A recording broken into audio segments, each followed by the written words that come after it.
Hi everyone and welcome to today's world affairs. और आज का जो हमारा टॉपिक है तो बेसिकली ये वो टॉपिक है जो कहीं ना कहीं हमको इंटरेस्टिंग है कि चलो ठीक है, ये वो है सपना दरअसल जो साकार हुआ है 450 सालों से भी ज्यादा समय हो चुका है इस मुद्दे को लेकर के, जहां कई सारे लोग जो हैं जो इस सेवा में अपनी जान भी गंवा चुके हैं। आप देखेंगे हम बात जो कर रहे हैं वो यहाँ पर अयोध्या में राम मंदिर की बात कर रहे हैं।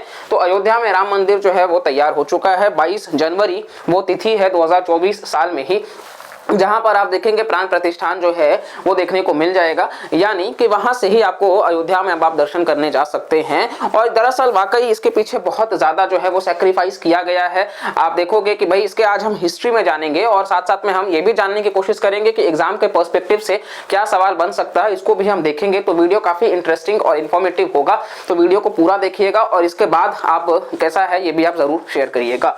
तो चलिए यहाँ पर आप देखिएगा तो अयोध्या बेसिकली इसके जो भी सीक्रेट्स हैं, हिस्ट्री है, राम जन्मभूमि हम सबको पता है और कौन कौन सी बातें हैं, ये सभी चीजों को हम डिस्कस करेंगे। देखिए रामायण और महाभारत में तो जो वर्णन किया गया है, अयोध्या अपने आप में हिंदूज के लिए बहुत ही इंपॉर्टेंट पिलग्रिमेज साइट है, ठीक है। और इसी वजह से आप देखेंगे तो अयोध्या आप हिस्ट्री में अगर हम आपको लेकर के चले तो 5th और 6th सेंचुरी के अराउंड में बेसिकली कोसला डायनेस्टी हुआ करता था। तो कोसला डायनेस्टी की राजधानी हुआ करती थी अयोध्या।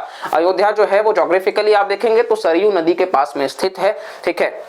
और अयोध्या जो है वो आपको देखने को मिल जाएगा कि आगे चल करके 1528 में ये पहले से मतलब राम मंदिर वहां पे हुआ करता था। और 1528 में आपको देखने को मिल जाएगा कि बाबर जो हैं, दरअसल 1526 वो साल है जब फर्स्ट बैटल ऑफ पानीपत होता है बिटवीन बाबर एंड इब्राहिम लोदी। वहीं से लोदी वंश जो है वो खत्म हो जाता है, वहीं से मुगल एम्पायर जो है वो चालू हो जाता है। तो 1526 में तो वो होता है, 1528 तक वॉर खत्म होता है और ये वॉर खत्म होते होते अयोध्या तक आ जाते हैं।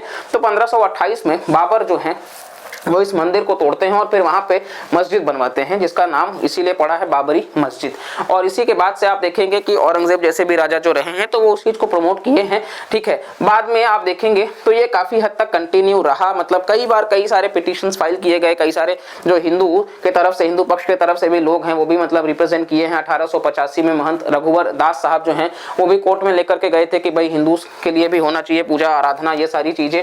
और कई बार ऐसा कोशिश किया गया लेकिन दोनों के बीच में कम्युनल क्लैशेस भी हमको देखने को मिल गए। और साथ साथ में 1992, अब आप हिस्ट्री में अगर चलें तो 1992 वो साल है जब देश के प्रधानमंत्री पीवी नरसिम्हा राव हैं। और साथ साथ में आप देखिएगा तो कल्याण सिंह जो हैं वो आपको देखने को मिल जाएंगे कि उत्तर प्रदेश के चीफ मिनिस्टर हुआ करते थे, जो वर्तमान में कहीं ना कहीं आप देखेंगे कि अभी योगी आदित्यनाथ है वहां पर। तो 1992 में दरअसल आपको देखने को मिल जाएगा कि भाई उस वक्त कुछ ये बताया गया कि भाई वहां से मतलब मस्जिद जो बनाया गया वहां पर मतलब मूर्ति को रखा गया। और तब से जो है वो काफी ज्यादा मतलब कॉन्फ्लिक्ट होने लग गया कि फिर ये भी कहा गया कि आप वहां से मूर्ति को निकालो, और वो वहीं से फिर रहा। और फिर अलग अलग तरीके से आप देखेंगे तो 1992 में ही उसी साल आपको देखने को मिल जाएगा कि भाई ये जो गुंबज हुआ करता था उन तीनों गुंबज को जो है वो बाबरी मस्जिद के गिरा दिया गया। और इसी के बाद में आप देखेंगे तो कल्याण सिंह जो हैं वो रिजाइन कर देते हैं। उत्तर प्रदेश में तुरंत प्रेसिडेंट्स रूल जो है वो लग जाता है। और इसी के साथ साथ में आप देखेंगे तो तभी से कोर्ट में जो है वो हियरिंग चलने लगता है। और 2010 में इलाहाबाद हाई कोर्ट जो है वो ये फैसला देती है कि भाई निर्मोही अखाड़ा, सुन्नी वक्फ बोर्ड और रामलला के तरफ से, भगवान श्री राम के तरफ से जो भी मतलब केस लड़ रहे थे, इन तीनों को इक्वली जमीन डिस्ट्रीब्यूट कर दिया जाए। जिससे संतुष्ट नहीं थे लोग, सुप्रीम कोर्ट में गए। 2019 में जाकर के आप देखेंगे कि सुप्रीम कोर्ट जो है वो वर्डिक्ट देता है कि भाई यहाँ पर भगवान श्री राम का ये जन्मस्थल है और इसीलिए अयोध्या जो है वो राम मंदिर यहाँ पर होना चाहिए निर्माण।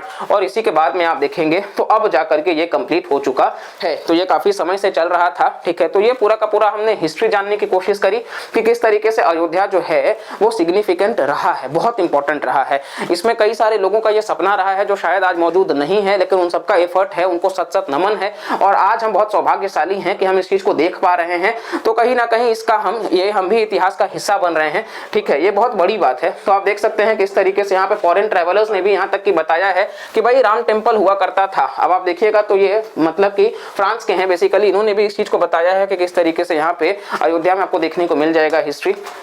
और और साथ साथ में यहाँ पे डिमोलिशन वगैरह की भी बात करी गई है कि किस तरीके से इन सभी चीज़ों को कहा गया है, ठीक है। तो बाकी हमने सारे पॉइंट्स को देख लिया है। अब बेसिकली अगर आप देखोगे तो अयोध्या जो है वो ओवरऑल जो हमने देखा कि चलो इस सारे पर्सपेक्टिव से, अब इसका जो टेम्पल आर्किटेक्चर है वो नागरा स्टाइल ऑफ टेम्पल आर्किटेक्चर है।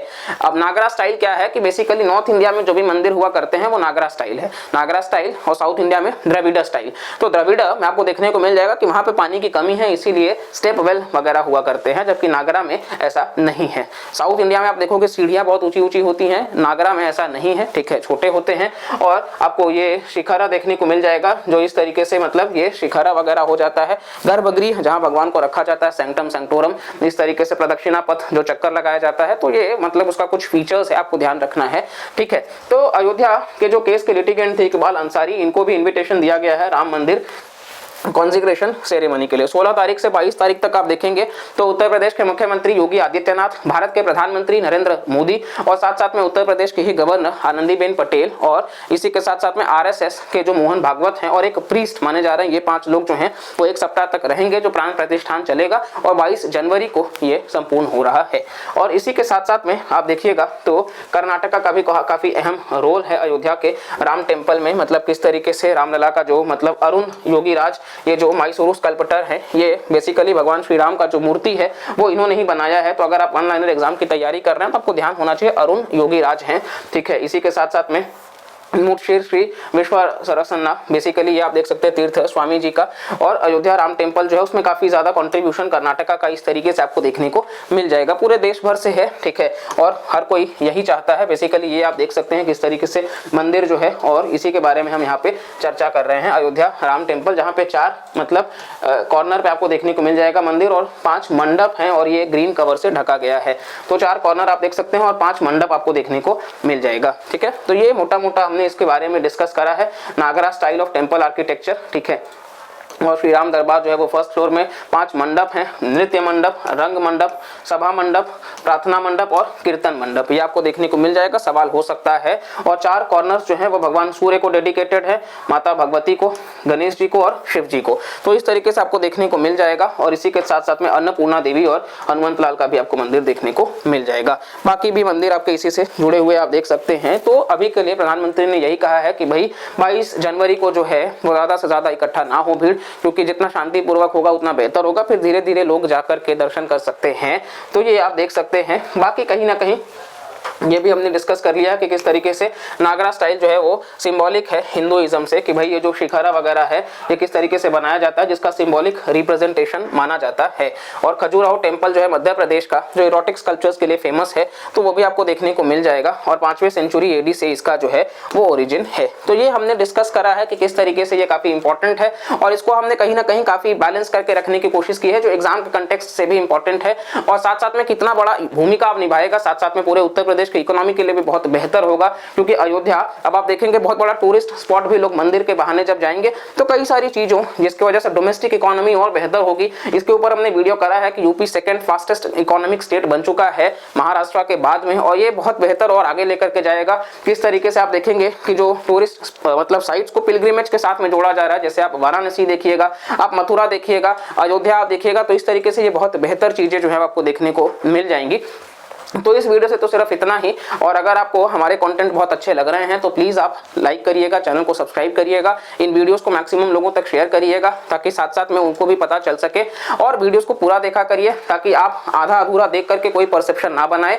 और इसके बाद कुछ आपको लगता है तो आप जरूर कमेंट सेक्शन में बता सकते हैं। और भी चैनल पर वीडियोज हैं तो आप उनको भी चेकआउट करते रहिए। तो चलिए मिलते हैं अगले वीडियो में, तब तक के लिए bye bye, take care and Jai Hind.